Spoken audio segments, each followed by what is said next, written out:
In front of me are two of the top truly wireless earbuds currently in the market. The Powerbeats Pro by Apple and the Sony's WF-1000XM3, which for the sake of this video, I'm just going to call the Sony Buds because it's a long-ass name. No one wants to keep hearing me say it. Now, really quick, if you're a regular subscriber of mine and you watch my videos, first of all, why? I mean, it's a waste of time. And second, this is definitely a different kind of video for me, so bear with me, just something I wanted to do. Anyway, what I wanted to do really is do a comparison of these two earbuds, because I know that when I was looking for a pair of truly wireless earbuds, I've never owned a pair of earbuds like this before, not truly wireless. So I was in the market, and these are the two I was looking at the most. And there are a couple of comparisons on YouTube of them. Not that many, and most of them have like these two and a bunch of other earbuds too, so it's not just a dedicated comparison of these two.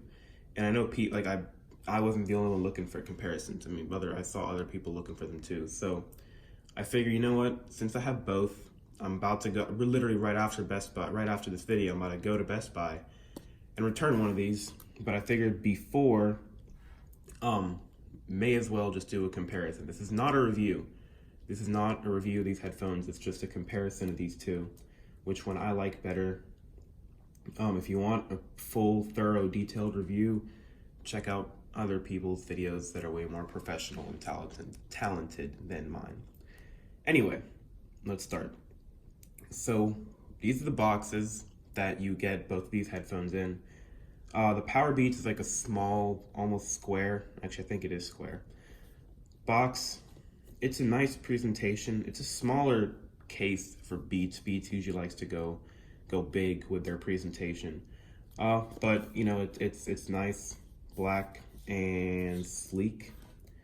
And then the box of the Sonys, which is very reminiscent of the over-ear models that they have as well. The box for the over-ear models kind of looks like this, just a lot bigger, obviously. So these are the earbuds. You have your Beats here and the Sonys here.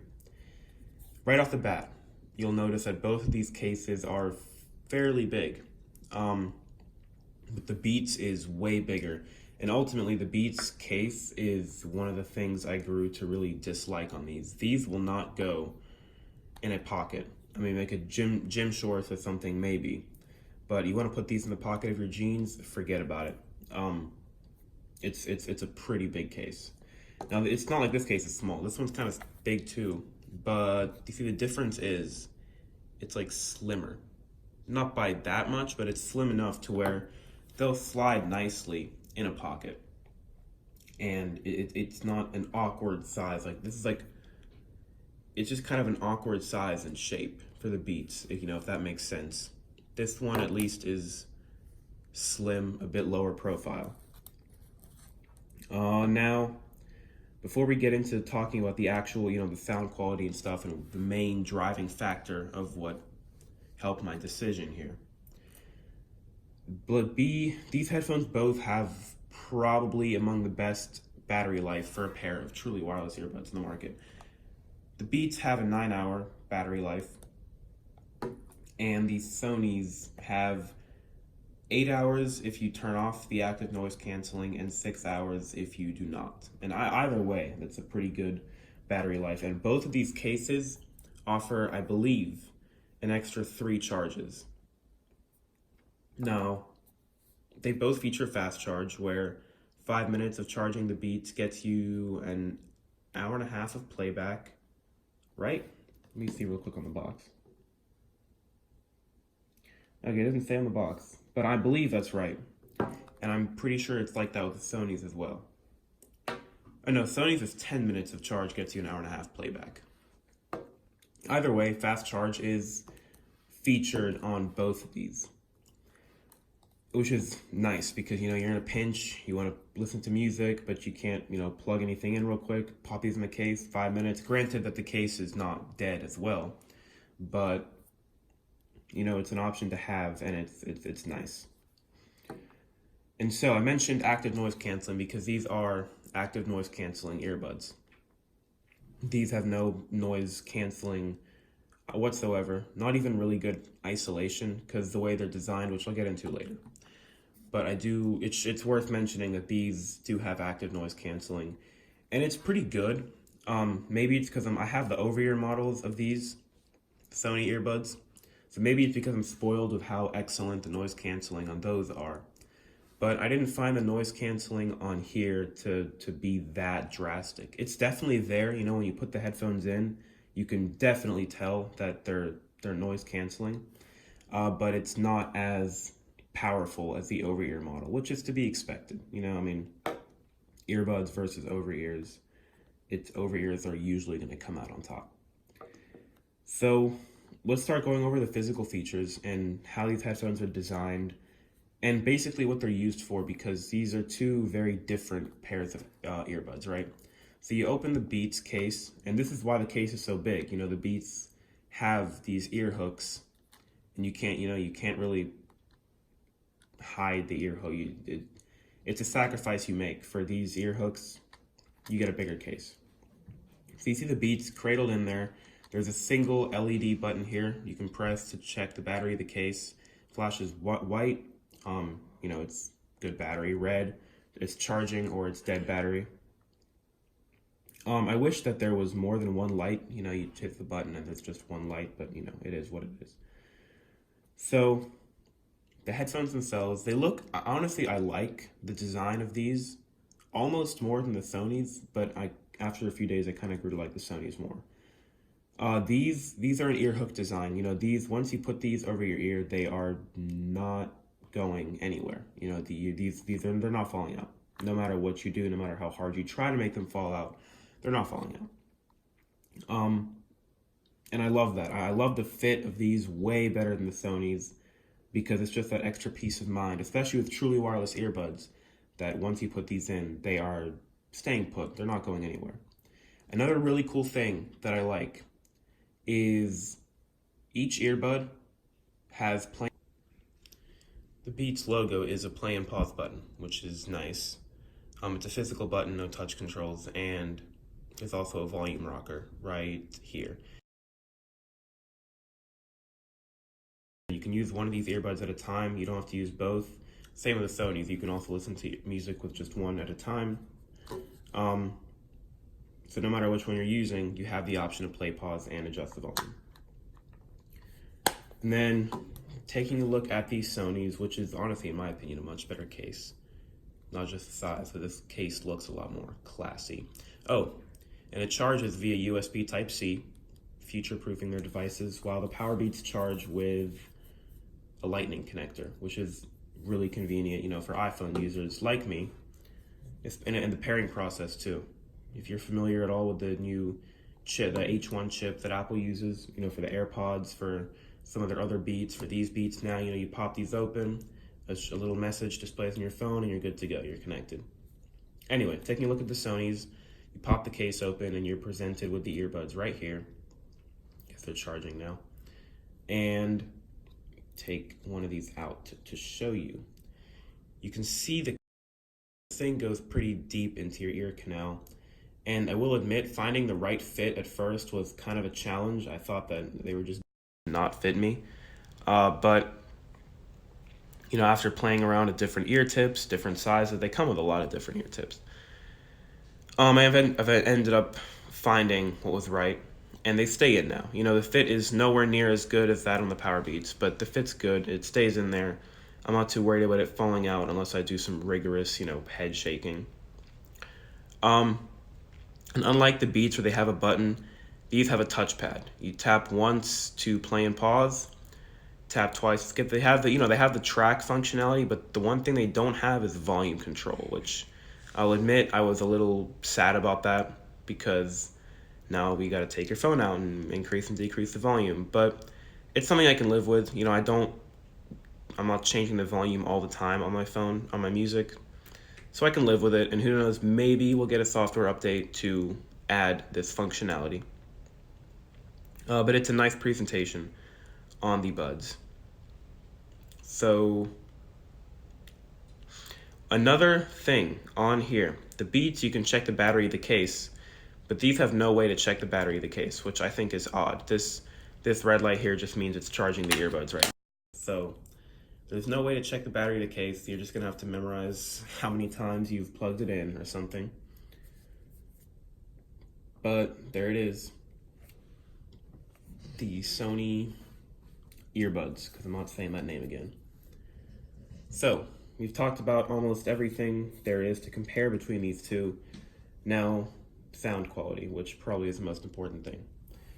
So I bought the Beats first, right? Because the Sonys have been sold out for a while. I knew that I wanted to try both, and I knew I was only gonna end up with one, but I was gonna buy both anyway just to see which one, you know? I had a pretty good idea that the Sonys were gonna come out on top, right? But I thought, you know what? I've owned the the other Powerbeats in the past. They were good too.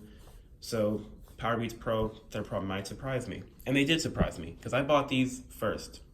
They were available, the Sonys were not. And when I listened to them, they sounded good. I mean, they really did.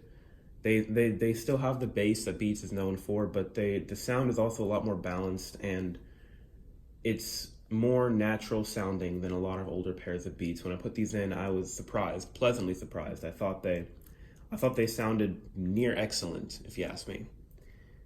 But that was when I had nothing to compare it to. The day I got the Sonys in, right? I got the Sony earbuds in, and when I put these in, immediately, it was instantly, like the second I started my first song, it made these sound like absolute garbage. It was insane, because again, I thought these sounded good. They really did sound good, but these just destroyed them. And just to make sure, I put the Beats back in after listening to Sonys, and I'm like, yeah, okay, this is not even a comparison. I can't go back to the Beats after these Sonys. The sound stage, the clarity, what they were able to pack into this tiny little earbud is absolutely insane. Is crazy. And they blow the Beats out of the water in terms of sound. Now, I do want to get to one glaring flaw with these that I'm surprised not a single video that I have watched on these headphones mentioned this. Not a single one that I've watched. Maybe there's a couple, maybe there's some that have mentioned it, but none that I've seen. If you have an iPhone, right, like me, the iPhones use AAC, the Bluetooth codec, to transmit their, audio file. They use the AAC codec, right? And the Sonys support that. It's listed on Sony's website that these support AAC, which is currently supposed to be the best Bluetooth codec. SBC is now a thing of the past. It's lower quality. There's aptX, which is supposedly on par with AAC. Some say it's better. I mean, I put them kind of both in the same field. aptX and AAC are both good. But, the iPhones don't use that. They use AAC to transmit that high quality music. But the Sonys don't seem capable of fully utilizing this AAC codec, or maybe it's the iOS problem. I'm really not sure, because what happens is every now and then, right, I'll be listening to music, and for a few seconds, the audio quality will dip just a little bit.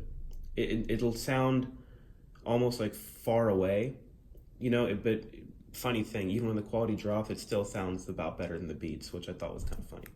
But the quality of the sound will drop a little bit. Five-ish, 10, maybe 10 seconds before returning to normal. And this only happens on iOS. And at first I thought maybe I have a defective pair, right? But then, I read other people have the same problem on their newer iPhone as well. The iPhone 10, 10S, I have the 10S Max, so it's the newest one available. And I'm hoping that Sony will put out some kind of update to fix this, because the hardware is there. It supports AAC. It just seems not fully capable of using that, because AAC requires a lot of energy or power to use. And I'm hoping Sony will send out a update to fix these, because I didn't spend all this money on a pair of earbuds that won't properly work with my phone. Anyway, went on a tangent there, but that's because I wanted to mention this. No other video I saw did. So, all this stuff kept in mind, which one of these did I end up keeping, or am I going to end up keeping? Because again, as soon as I end this video, one of these is going to Best Buy. I'm keeping these. Even with this glaring flaw that I just pointed out, the sound is so rich and so clear and amazing. I can't go back to these. These fit way better. And these are also sweat resistant, water resistant. Sony's have no support for no IPX rating whatsoever. But again, neither were their last generation earbuds, and they never received complaints about people using these in the gym at all. So these are still good. They're good if you prefer the fit. If you prefer the fit, the IPX rating, if sound isn't your number one priority, Beats are probably your best bet. But for me, I just want a pair of all-around good earbuds that sound great, and that's the Sony's. I just really, really hope that they fix this Bluetooth issue with iOS, because it's kind of frustrating. It'll happen 2 times every song. Sometimes it won't happen at all. It's unpredictable. Anyway, between these two, Sony's for me. Thank you all for watching. That's all I got. Just wanted to do a little comparison before I go on a trip to Best Buy to give these bad boys back. Anyway, y'all have a good one. Peace out.